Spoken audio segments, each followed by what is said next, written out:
Welcome back, everybody, to DissedMedia, a startup story, the podcast where we take you behind the scenes of starting a business from the ground up. And, for the duration of this podcast, we've been chronicling our venture, kind of starting. We go back to episode 1, you'll kind of hear everything from the very beginning. And, lately we've had a lot of special guests, but today I'm really excited for this one because similar to DissedMedia, started a business from the ground up. Dissimilar to DissedMedia, wildly successful. So today we have a wonderful guest, Mr. Abi Asija. Abi, how are you? I'm doing well. How are you doing, Ben? I'm doing great. Thank you for asking. So, Abi, one of the things we try to do when we meet new people and having folks on the show is kind of give them a opportunity to walk us through their background. If you wouldn't mind, I know that you've done quite a bit in the last several years. Help me understand what brought you to what you're doing today. Yeah, so came to the US in 2007 as an international student for higher education. After graduating, I got a 9 to 5, just like all the other international students. Did that for 10 plus years, got burnt out, wanted to go into real estate, but did not want to take debt at the time. We were listening to Dave Ramsey, big fans, and my wife also was like anti-debt. So we couldn't do house flipping, couldn't do apartment flipping, couldn't do commercial properties. And then we stumbled upon land. So you can buy these smaller pieces of parcel, even larger pieces of parcel on the western side of the US, Nevada, Arizona, California, in the desert for $4,000-$5,000, and you can sell them for like 10, 12K. So you're 2.5, 3x your money. So that's the strategy we came across. We were skeptics at first. We didn't believe it, but we decided to try it out. So we sent a bunch of letters to people who own land. Most of them said no. 2 people said yes. So we bought their land. And at the time, we didn't have a website. eBay was a big thing. So we listed those properties on eBay. We sold it within like few months. And we like 2x or 2.5x our money. So we're like, okay, so we know it works, but how do we do so many of them so we can replace our salaries?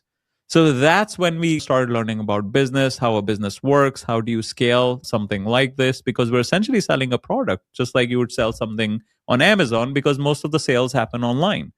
A lot of mistakes made, a lot of learnings to be had, 7-8 years.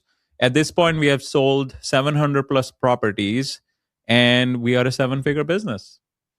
That is amazing. So, okay, my origins are from out west. I'm originally from California, although I'm in Atlanta now.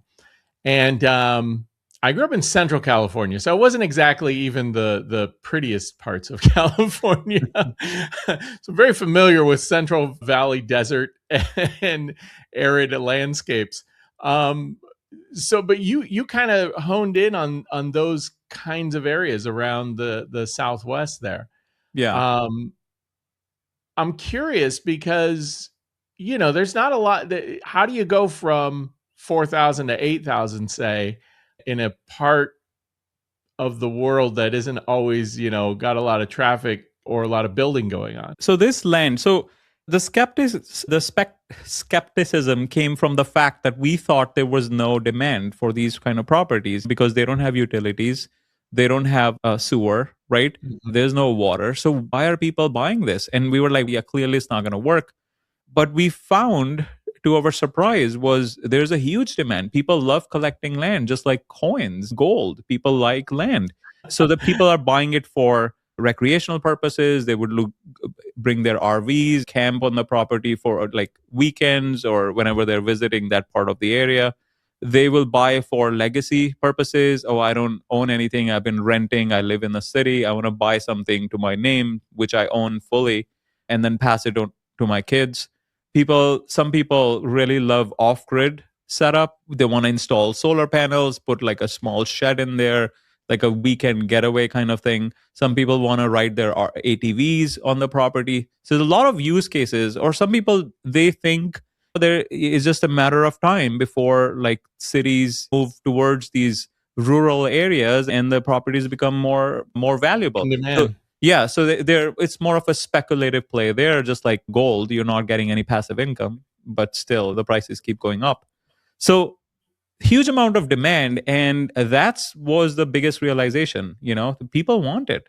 So the secret is really not on the buy side. Anyone can buy land. You can participate in county tax auctions, you can send letters, you can do like cold calling, and people will sell the land. That's not the big deal. The big deal is disposition side, selling these properties, because you have to, because it's all online, right? Because realtors don't want $8,000, $10,000 properties, because there's not enough commission. They're going to make $400. It's not worth their Right. time. Just going there and coming back, that's like whole day gone, and they spend like $100 in gas. So it's not worth it for them. So you have to sell these properties yourself. That means you know how to do online sales. You need like a sales team, or at least be good on the phone. You need to be good on Zoom, set up Zoom calls, because there's a lot of trust building that needs to be done. And then you need to do a really good job with marketing. You need to hire a drone photographer, drone videographer, like overhead views. We draw the boundary lines. A lot of different stuff on the online marketing and online sales side. And if you do a good job, and people, see all the effort you put in, and they trust you and they buy. That's incredible. Yeah, I wouldn't necessarily. I mean, it doesn't necessarily rise to one of those things that I think is, kind of in the forefront of people's mind. Let me ask you this: when it came to, you said you started off small. So, what's the least amount of acreage that you purchased? You can buy like quarter acre lots in New Mexico. So these are like subdivisions that were done long time ago, and they never really developed. So you could buy like quarter acre lots for like $500 and sell it for 15 kind of thing. Or you Wow. could buy like bigger acreages, like 5 acre property for say $5,000 and sell it for like 10, 12K. Well, now that was like the starting initial strategy that we used. And now we're like all over the US. So now we buy properties in Georgia, North Carolina, South Carolina, Florida. And the reason we started with the desert squares is because there's not a lot of due diligence you have to do on those, because there's like nothing around them. So as long as it has access, you're pretty Yeah, much okay. you can see all the problems because it's very flat. Exactly. But when you go to like North Carolina, it's really hilly, right? You have to Yeah, look at the sloping issues. You have to look at the what the grade is. You have to look at the soil, because the properties are not as big, right? The ones, at least the ones we're buying. So if it's like a half acre property and half of it is wetlands, you're out of luck, right? Because you yeah. you know you won't be able to put in sewer, you won't be able to put in a wetlands is a big thing. You have to look at like environmental contamination, like what are the historical uses.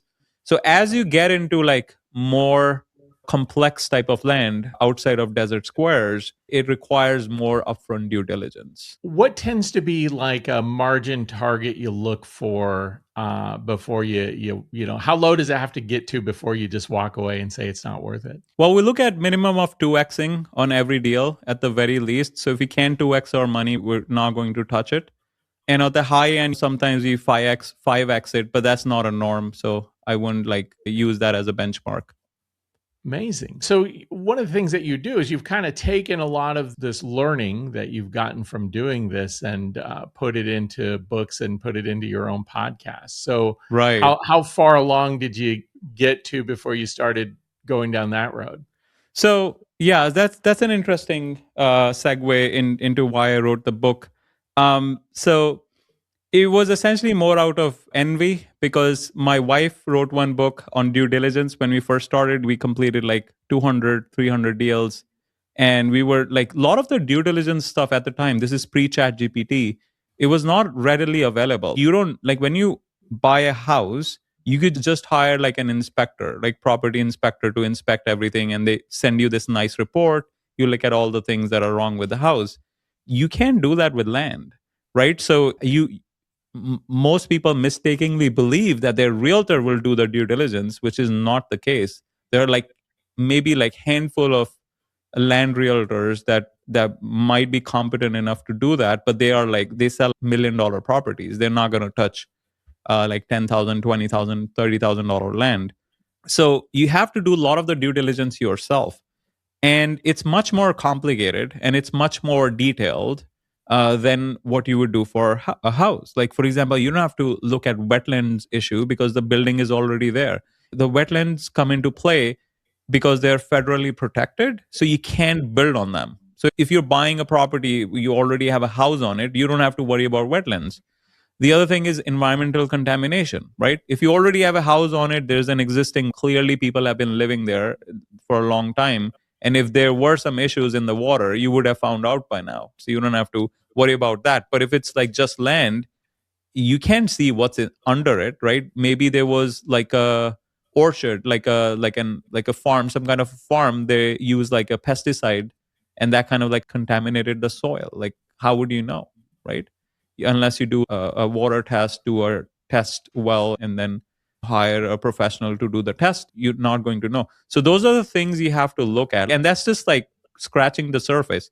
So when we were doing all these properties, run into issues. Like, for example, very specific example. So we were buying these desert squares. So we sold a 20-acre parcel in New Mexico. We bought it for I think $6,000-$7,000. We sold it for 18, and everything went smoothly. And a month later, the buyer, he calls us. He was very angry, and he said, "You guys scammed me."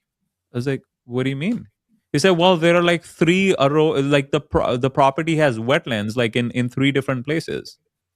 I was like, "What are you talking about? Wetlands? It's New Mexico. It's all dry. What do you mean wet?"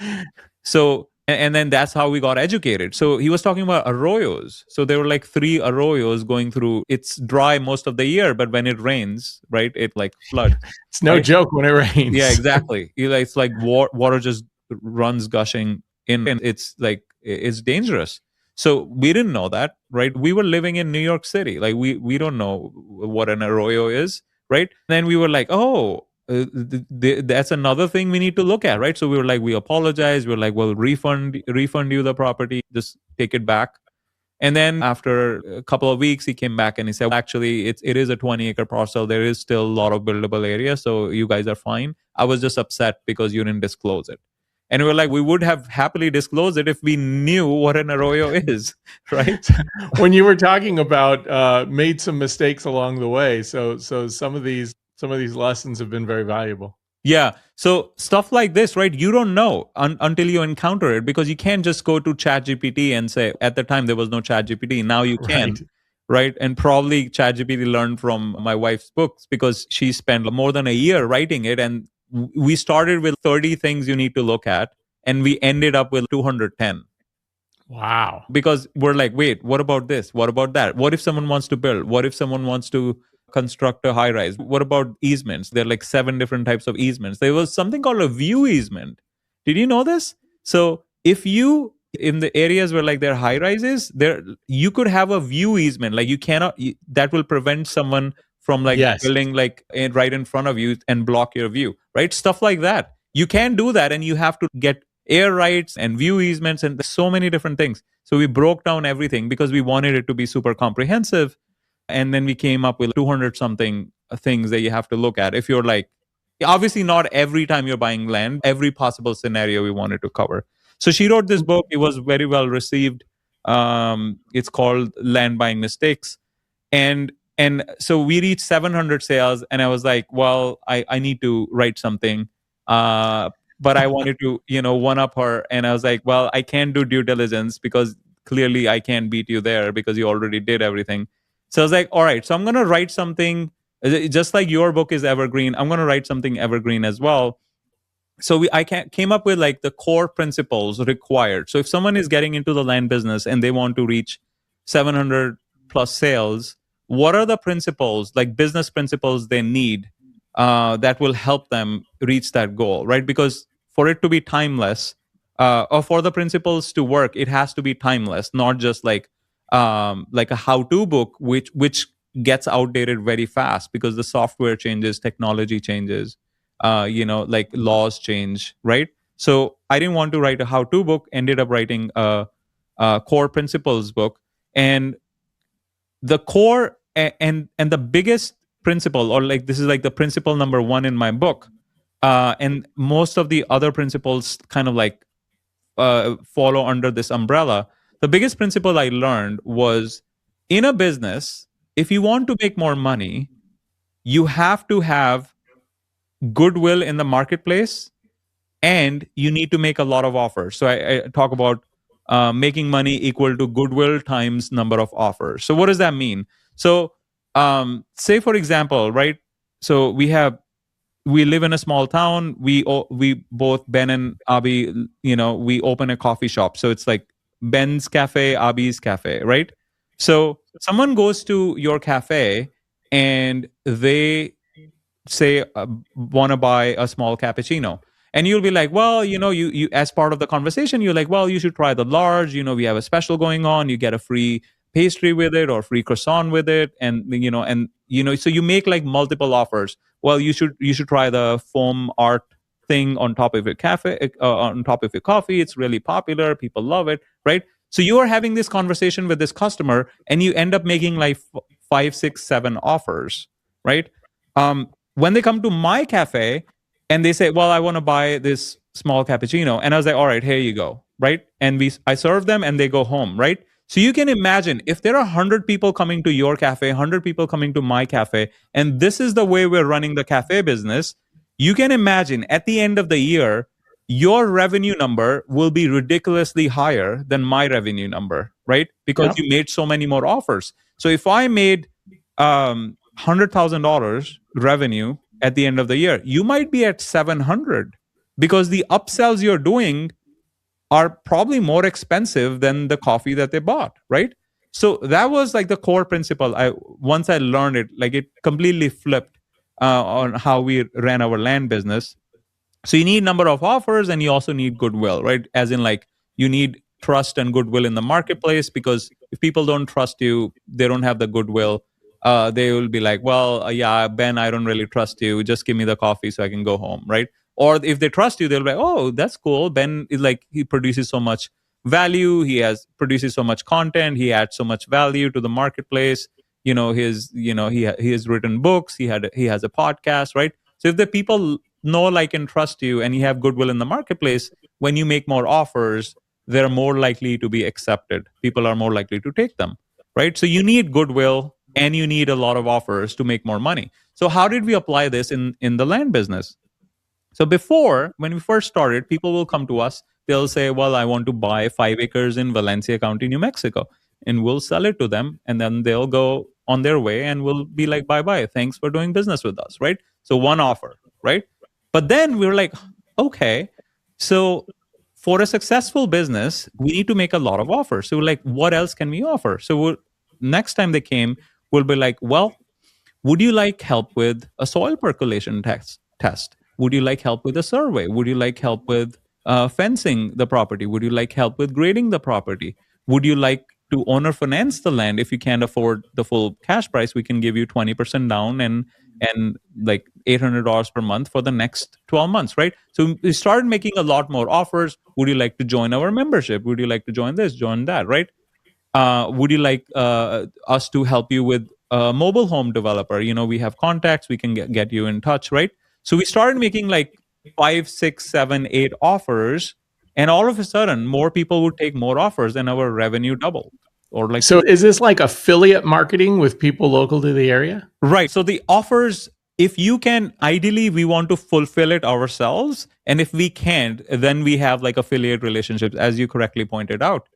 But a lot of times you also make offers that we can fulfill ourselves. Like a lot of the land that sells on owner financing, we give them like upsell offers. Like, well, would you like to add a beneficiary to a second person to the contract for an extra charge, or would you like to upgrade to a premium where we'll give you an extra month if you're late in your payments? We'll give you some extra time to recover, right? So give you some payment flexibility, and they will charge them for that premium service. We'll offer them concierge service. If you need help with loan management, like you don't want to log into the portal, we'll do like manually collect payments over the phone. If you need help with reaching the county, we'll help you with that, right? So a lot of different offers we make. We try to make offers that we can fulfill ourselves or like we have existing relationships with. But then there are times like mobile homes. Obviously, we're not going to develop mobile homes. So we have to like go out and come up with like affiliate relationships where we vet them beforehand and then do the introductions, and we get a kickback and they get a discount. So it's a win for everyone involved. That's amazing. So, where you're at right now with this business, and so you've got the book out, the podcast, does that also help to get people up to speed? Because I think when you first start out and you say there's cheap land out there to buy and you can flip it at 2x, there's a lot of people whose ears perk up because that sounds very exciting.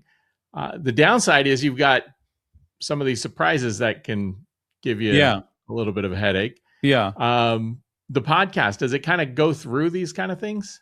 So the podcast is that has an interesting genesis story in itself. So when I first launched the book, right, like a month or so ago, the land business, my strategy was that I'm going to hit all the real estate podcasts and I'm going to hit all the business podcasts because it's like a kind of a mix between those two. Yeah. So I applied for a lot of real estate podcasts and a lot of them accepted me. So I went there and I talked to a lot of hosts, and they were like very nice, graciously accepted the story. They enjoyed it. It's a unique angle. But then when I started applying to the business podcast, I got a lot of rejections.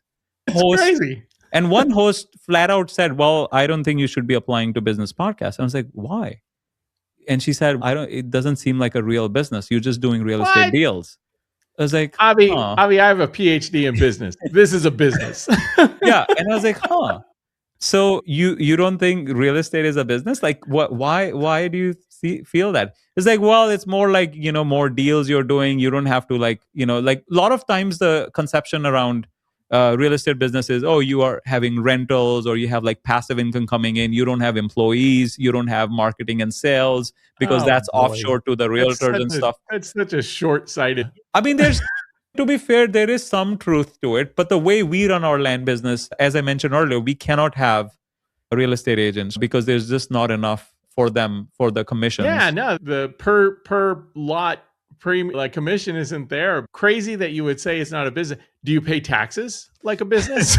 Yeah, I'm sure you do. Yeah. So that happened. I was like, okay, fine. So I mean, I did get like pushback from rejected from some business podcasts. I was like, okay, all right, fine. So this is not fun.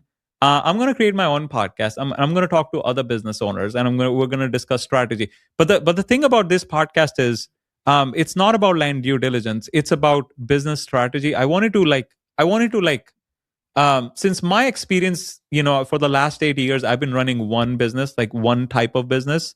Yeah. And I really wanted to expand my knowledge, my education around how other types of businesses work. And I wanted to like talk to business owners.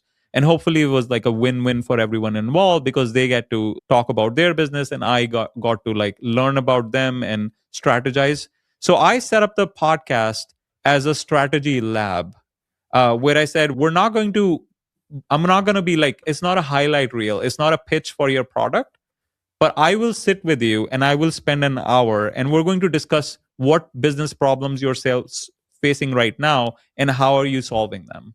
Because I want to increase my business skills, how to run a business, how to run it better, how creative ways of solving different problems. So that was the angle there.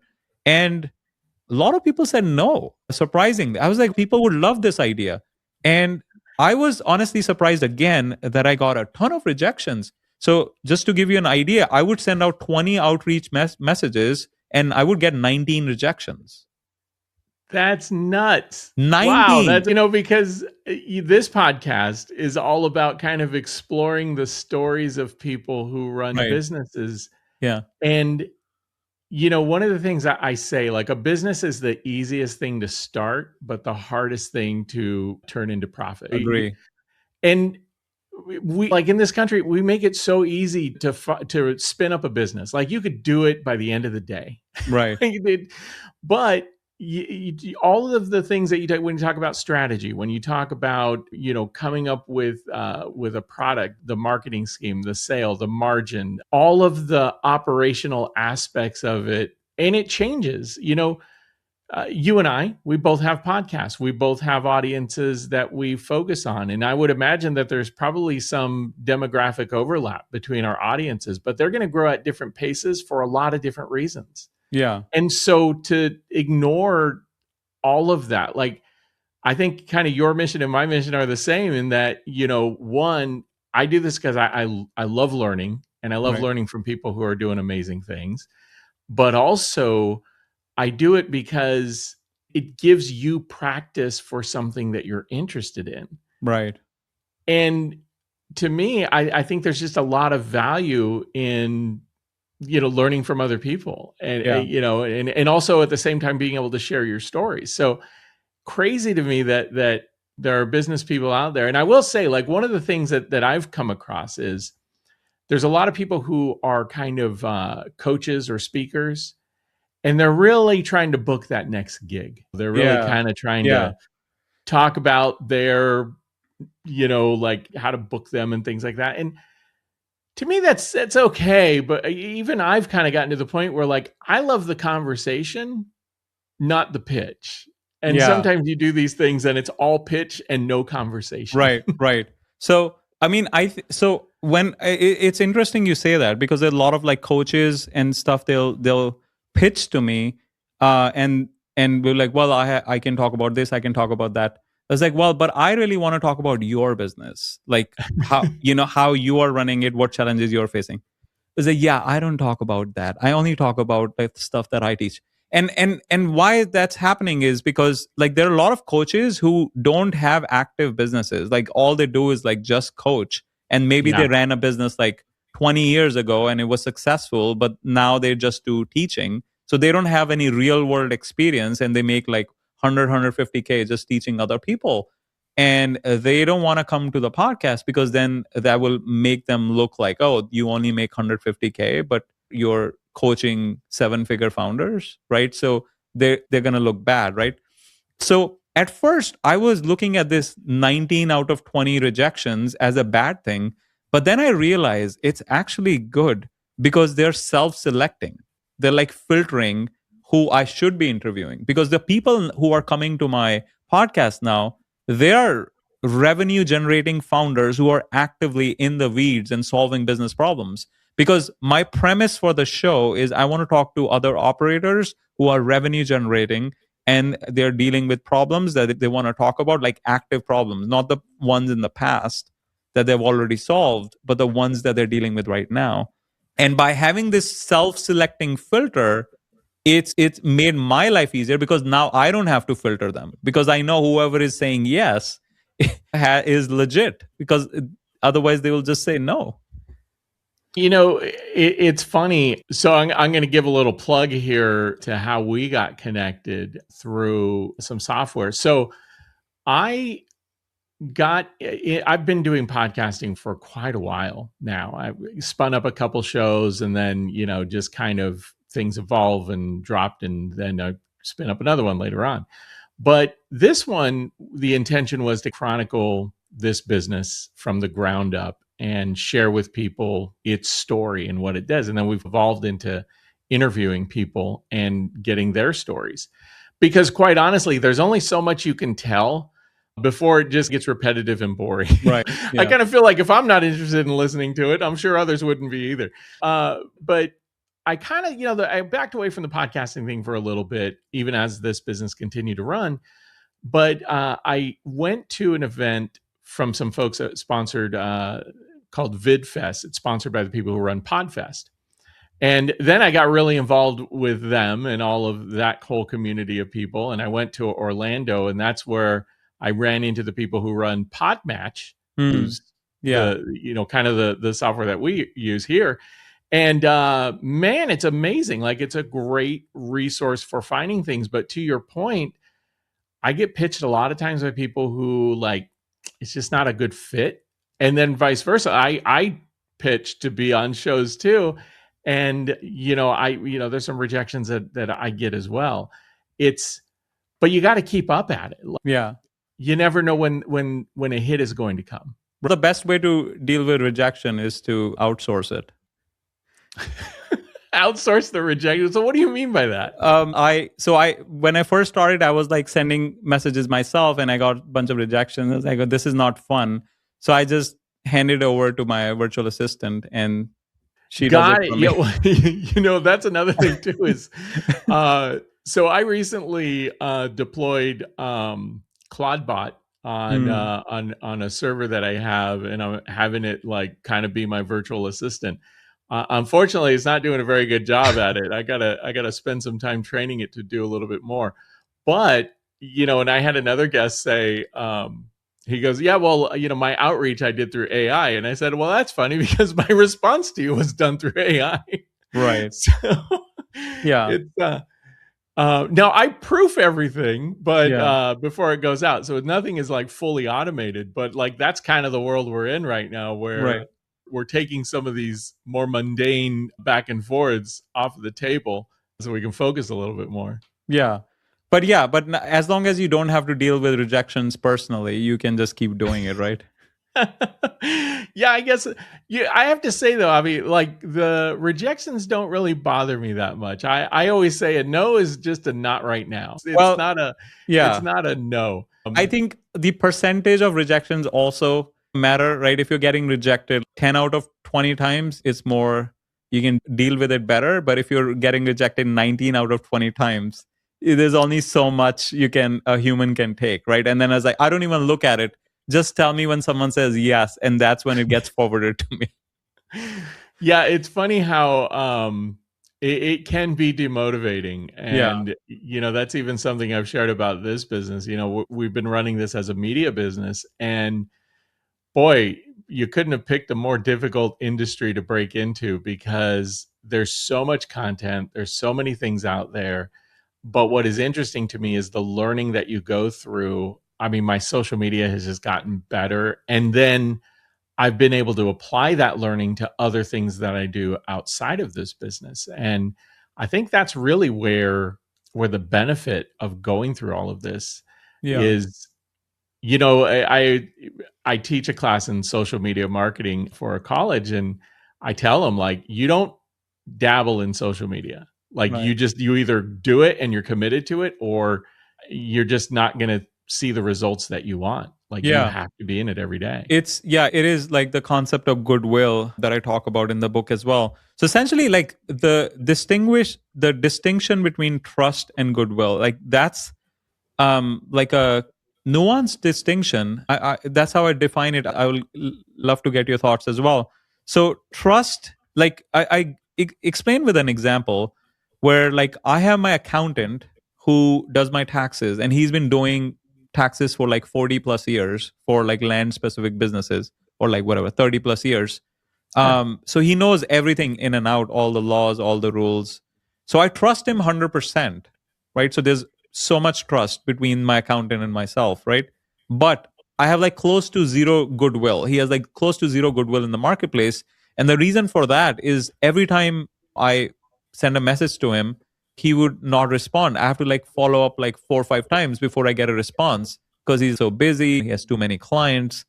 He If someone comes to me and say, oh, do you have a good accountant you can refer, I never refer to him because he clearly they have like very bad customer service, and I don't want my reputation to take a hit if I send them their way. So you could have a lot of trust in the marketplace but no goodwill, right? Goodwill is, the way I define it in the book, is the positive feeling you have towards a person or a brand. And the more goodwill you have in the marketplace, the more you can make offers, the more referrals you get, and so on and so forth. So the way you build goodwill, going back to your social media example, at least in 2026, is by showing up on social media daily. That's what we do. Like we do daily lives, daily live streams where we do like property reviews, we'll do a virtual tour. We offer free consulting calls, free strategy calls to like potential land buyers. We do a ton of shorts, property shorts. We are active on LinkedIn, we're active on X, right? So you have to do all those activities just to build goodwill, because if you don't have goodwill, you're going to have a hard time making more offers, right? Yeah, you've got to own your story. And I think unless you're out there shaping that narrative about your business and what I mean, that I think just this helps to that. Out of Yeah. curiosity, because we have Daily Pitch, I know we have some branding disconnects here. The Daily Pitch is our online media publication that we founded. DissedMedia is the name of our company, but we do a lot. Facebook, Instagram, X, Twitter, YouTube. Like, we hit them all every single day. So, depending on the platform people are hearing this on, where would they find you on some of these other social channels? So it's under my name for my book, Abi Asija. If you want to look for my book and my wife's book, I co-authored the other one. Um, and my company name is Honest Wealth Builders, and the reason it's called, and that's the name of the podcast as well. And the reason it's called Honest Wealth Builders is because I also offer mentorship to other people I'm targeting people like myself who have a 9 to 5, but they want to transition to entrepreneurship and want to build a land business. So that's the reason why I have it under that handle. Honest Wealth Builders on YouTube, LinkedIn, and other social media platforms. And for my books, it's under my name, Abi Asija. And also the book is called The Land Business. That is awesome. So you mentioned earlier, kind of building your credibility out there, and one of the things I often talk about is, and I 100% agree, that you got to have the trust. You also have to have the goodwill. Right. I tend to say that it's a balance of credibility and credentials. Mm. Your credentials are your degree or your years of experience, things that you've done, businesses that you've built. Those are all your credentials. Your credibility are your character, your behavior, your responsiveness, your truthfulness. And you've got to have a good balance of both of those things. And when you have too much in one camp or another, the perception is drawn as to whether you are either more credible or if you just have a bunch of credentials. Because there are highly credentialed people who are not credible. Yeah. And then there are highly credible people who don't have a lot of credentials to their name. And so I think the goal in life is to build that balance of both and have a well-rounding on both sides. I totally agree. I mean, entrepreneurship is like it forces you to have experience, right? You cannot like take it easy because it's like your competition is always like trying to beat you. So it kind of like forces you to build credibility, irrespective of whether you have credentials or not. Yeah, absolutely. And I think that you throw social media there into the mix, and to your point, I mean, trust is a very big thing. And I was just having a conversation about this with a class I was teaching about. Patrick Lencioni wrote this book called "The Five Dysfunctions of a Team," and the foundation of a functional team is trust. And Stephen Covey wrote a book called "The Speed of Trust." Stephen J. Covey, the son of Covey Sr.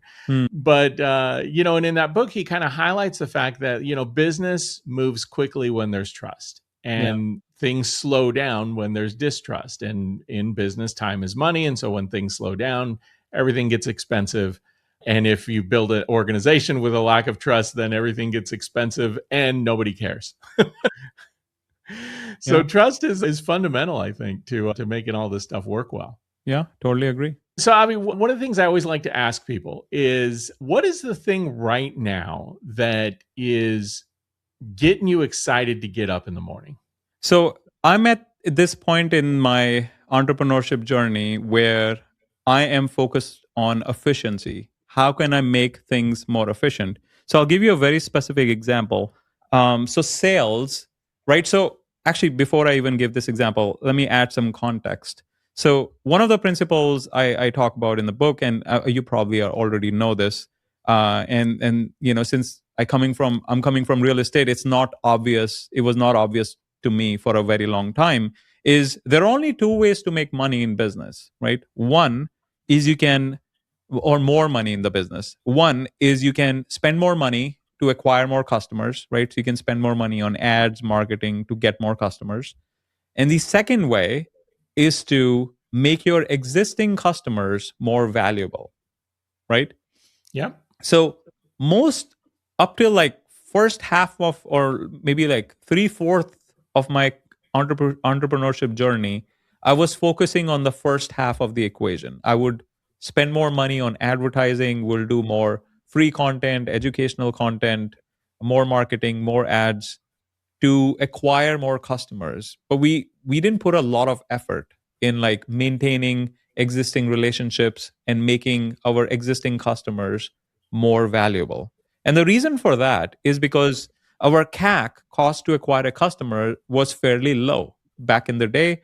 There weren't a lot of land investors, and you could easily, there were a ton of demand, so there was easy to acquire customer cheaply, right? So our CAC, cost to acquire customers, was low. So we didn't have to focus on LTV, lifetime value of existing customers.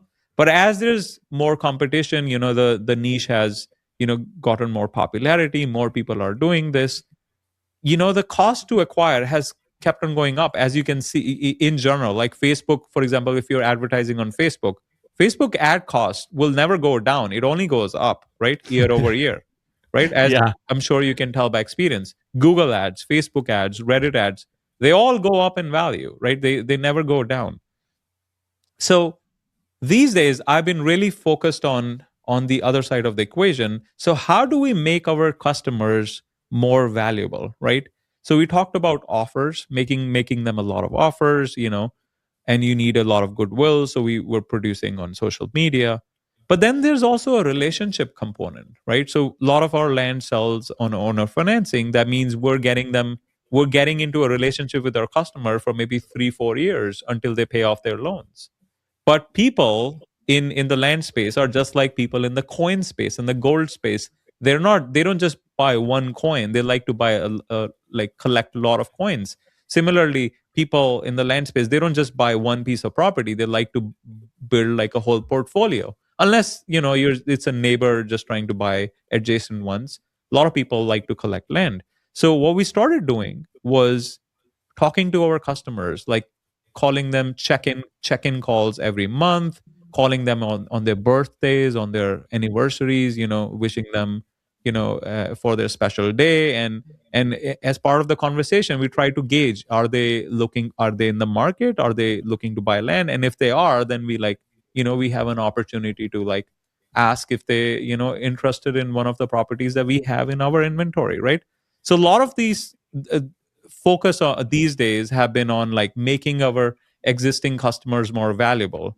That's one aspect of what gets me up in the morning. Like, what are the things you can do? Because the thing about LTV, or lifetime value, is that, or the number of offers you're making to increase the LTV, is that there is no limit. Creativity is your only limit, right? Like if you think about when you go to rent a car, right? They advertise like $19 per day, but you end up spending like $80 per day, because when you got to the counter, they'll be like, well, would you like to, it's going to be snowing, would you like to upgrade to a 4x4, right? Would you like a GPS? There's not a lot of good connection, so would you like a GPS? Your phone might lose connection. Would you like a baby seat for your baby? Would you like a ski rack? Would you like to prepay for gas? Right. So they make like 10, 12 offers and you don't even realize, right? But they're increasing their LTV for each customer, right? So all the big businesses, they're doing these things, right? So I'm thinking, how can I run my company and use the principles that all these Fortune 500 companies are using and increase my own revenue, right? So stuff like that. There are other things we started implementing recently that's gets me really excited, is the metrics that we're tracking on the sales side. Like a lot of the times, in the past, we wouldn't care about sales metrics. That's a big thing. Like how many people showed up to the call, right? How many people, like the show up rate is such a big problem. Like people will literally have reminders now. So we'll have automated reminders, just like, you set up on Zoom, you get like automated Calendly reminders. Yeah. So we literally have 4 reminders automated, all going to the customer. And then we have a manual person calling them, offshore person calling them. Oh, you booked 4 p.m. with us. You'll show up. I say, yeah, of course I'll show up. This is 1 p.m., right? Yeah, of course I'll show up. Yeah. This is like the setter for the closing, right? And then 4 p.m. they don't show up. It's like, you just confirmed few hours ago and you said yes to these automated reminders and you're still not showing up. Like, and now that's an interest. How do you solve that? How do you solve that problem? Like, Yeah, right? I don't know that there is a solution to that. Yeah. On a smaller scale, it happens in the podcast space a lot. I can't tell you in the last 2 weeks, I've had 4 people either not show up or drop out at the last minute and have to reschedule. Yeah. And to your point, it's I don't know how you solve that. It's a little disappointing because sometimes you're a little bit more into it. Like as it relates to your business, I mean, you're excited. You hope that excitement kind of permeates across the Yeah. way to others. But Yeah. uh, you're doing all you can.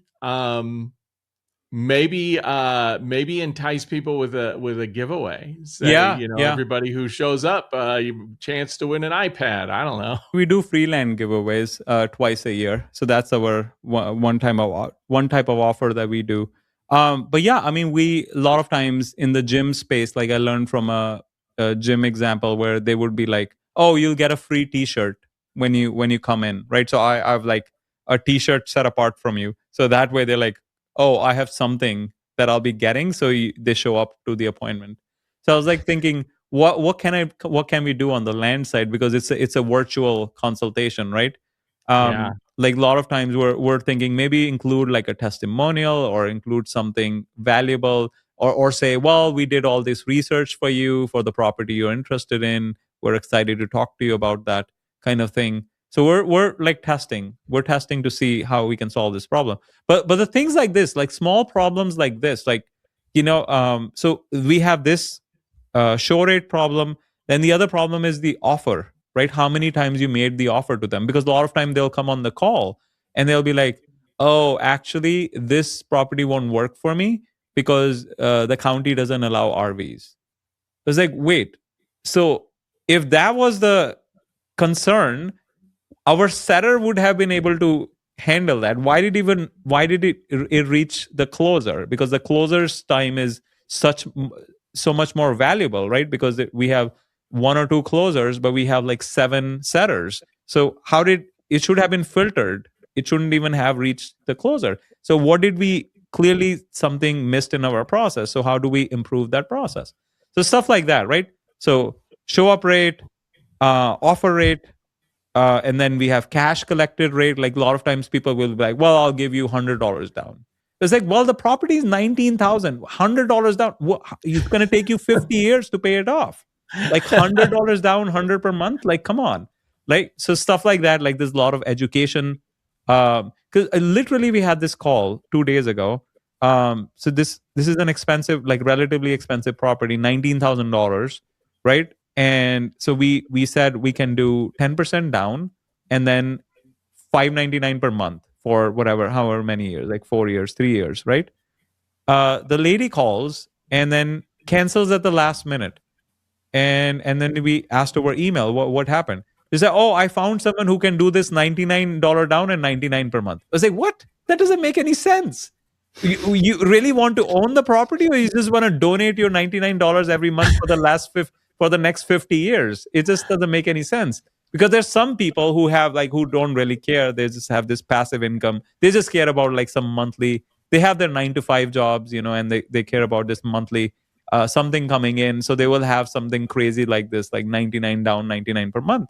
But we're doing this full time, and we want our customers to be happy and be successful landowners, right? So we have to kind of like be their guide, because we want to see them successful, so they buy more from us, so we can increase their LTV, lifetime value. It sounds like, like in that scenario, it's almost like how when people go shopping for a car, they get locked into payment and they Yeah, don't realize they're paying more for the car by going into the deal looking at payment and not looking at price. exactly. Exactly. And so, yeah, it's $99 for $19,000 property is going to cost you $28,000 by the time you're done paying it off. Exactly. Exactly. They're paying so much more on interest. It's going to take literally like 30 years to pay it off. Like by the time you really think you're going to be interested in that property like 30 years from now when you're in your 60s, like it becomes like one of another principle I talk about, like sales is more of like an educational process.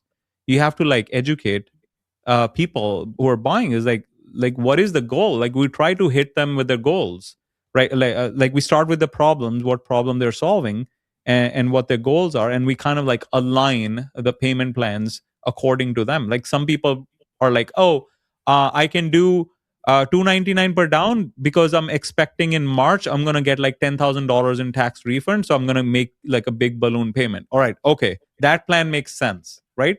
But if you don't have a plan and you're just going to do 99 per month, then we're not setting you up for success.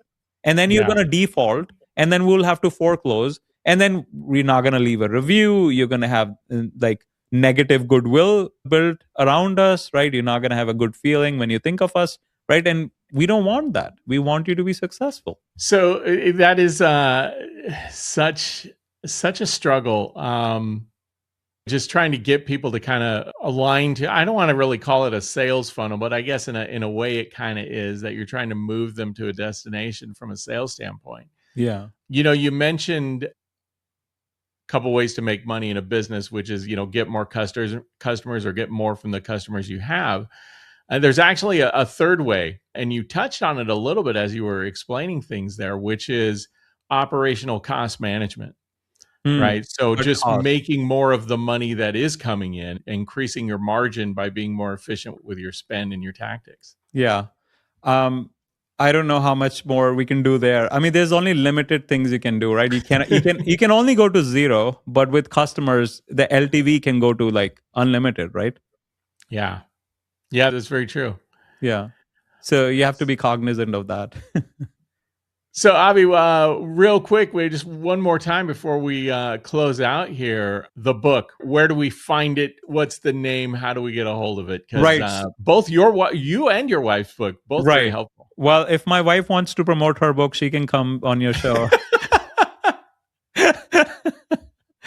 Because I'm only promoting my book.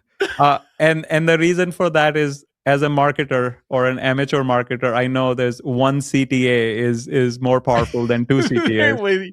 You're right. You're right. And for those, call to action. Call to action is a CTA. Yeah, CTA is call to action, right? So the land business, and the other reason is, if these two books are part of the same series, so if you get to one, you'll see the other one. So that's another reason why one CTA should be good enough.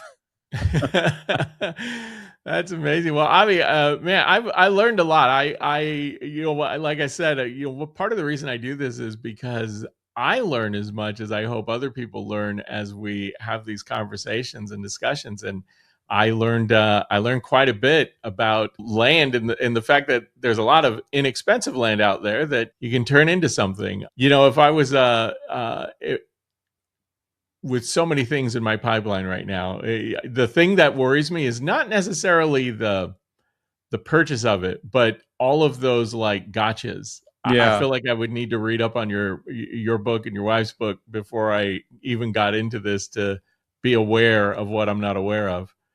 But if folks are interested, make sure that you reach out to Avi, because he's got a lot of really good information and resources. And if you are interested in buying land and you haven't read the books, don't even worry about it. Reach out to them, because they will make sure that you're up to speed and educated and informed. That is awesome. Avi, any closing comments before we wrap things up? I would just say, if you're in any business, really think about the formula. The amount of money you make is equal to the amount of goodwill you have in the marketplace and the number of offers you make. So focus on the goodwill, keep showing up daily, and think about the offers, be creative, come up with various offers. And it's not just a money-making tool, you're also helping customers solve problems. Well, thank you so much for that. And for the folks listening, I too actually have a book. We just dropped it recently. It's called 10 Topics to Help Managers, Leaders, and Entrepreneurs Get Better at What You Do. So I would love it if you guys check that out. But in the meantime, thank you all so much for listening to DissedMedia, A Startup Story. Each week, we're going to continue to put out new content, new information, new interviews, new insights and information to help you get better at what you do. Please like, share, subscribe. I know that's so cliche, but honestly, it helps. Like, the algorithms need to know that we're out there, and you help us get to our goal, which is 100,000 YouTube subs by the end of 2026. We are, the taping of this podcast, just getting near to 12,000. So it's working, and you're helping. I appreciate it. So tell your mom, tell your dad, tell your neighbors, your enemies, anyone you can who's interested. Check us out. Until then, thank you all very much for listening, and we'll catch you next time. Have a good one. Thanks for listening to DissedMedia, A Startup Story. This podcast was produced and edited by Ben Olmos and is a production of DissedMedia Corporation. If you're interested in learning more about anything you heard on this episode, please reach out to us at podcast@dissedmedia.com. You can also get more information about this and other episodes, or information about our guests, by checking out dailypitch.news, our business and insights publication focused on helping managers, leaders, and entrepreneurs get better at what they do.